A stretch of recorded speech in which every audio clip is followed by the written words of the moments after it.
qaramada midoobay ayaa haddaba si loo qaado cunaqabataynta hubka ee saaran Soomaaliya waxay magacowday guddi gaar oo arrinkaasi ka soo shaqeeya waxaana ku jira xubno Soomaali ah oo uu ka mid yahay safiirka Soomaaliya u fadhiya golaha ammaanka ee qaramada midoobay kana mid ah madaxweyne ku-xigeenada kala fadhiga golaha ammaanka ee sanadkan Abuukar Baale waxay ka shaqeyn doonaan xubnahani hubinta amniga Soomaaliya ka hortagista walxaha qarxa ee gudaha dalka la geliyo iyo fududaynta in Soomaaliya mustaqbalka dhow laga qaado cunaqabataynta hubka si ciidamada qalabka sida ee Soomaaliya ay u helaan hub iyo saanad military oo dhammaystiran oo ay dalka ku difaaci karaan in Soomaaliya cunaqabataynta laga qaado waxa taageeray dalal dhowr ah oo ay ka mid yihiin Ruushka iyo sidoo kale Shiinaha danjiro ku-xigeenka qaramada midoobay ee Ruushka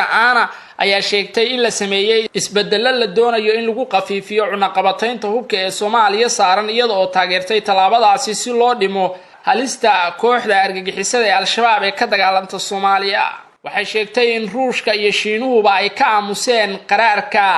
muddada cunaqabataynta hubka ee saaran Soomaaliya lagu kordhinayo iyada oo sheegtay in Beijing ay ka aamustay kadib markii uu goluhu diiday baaqoodii ku aadanaa in la sahmiyo qaab lagu qaadi karo cunaqabataynta hubka ee saaran Soomaaliya oo lagu gacan sayray waxay sheegtay Russia in ay doonaysay in Soomaaliya laga qaado cunaqabataynta hubka si loo helo ciidan awood leh oo Soomaaliya ay yeelato lana dagaalami kara kooxaha argagixisada maadaama xilligan ciidamada Soomaaliya oo aan haysan saanad military oo ku filan ay gudaha dalka ku haysato hub la'aan bahsan dawladda Shiinaha ayaa dhinaceeda sheegtay in cunaqabatayntan ay xanibaad ku tahay awoodda ciidamada ammaanka Soomaaliya aysan ahayn mid ka turjumaysa rabitaanka dawladda federaalka ee ah in Soomaaliya laga qaado guud ahaan cunaqabataynta hubka ee muddada dheer saaran kaliyaha Mareykanka ayaa isagu ku dooday in cunaqabataynta la joogteynayo balse loo saarayo guddi arrintan eega 12 bilood oo dheeri ah isagoo ku dooday in sida loo yeelayo ammaanka Soomaaliya iyo guud ahaan gobolka Geeska Afrika oo dhan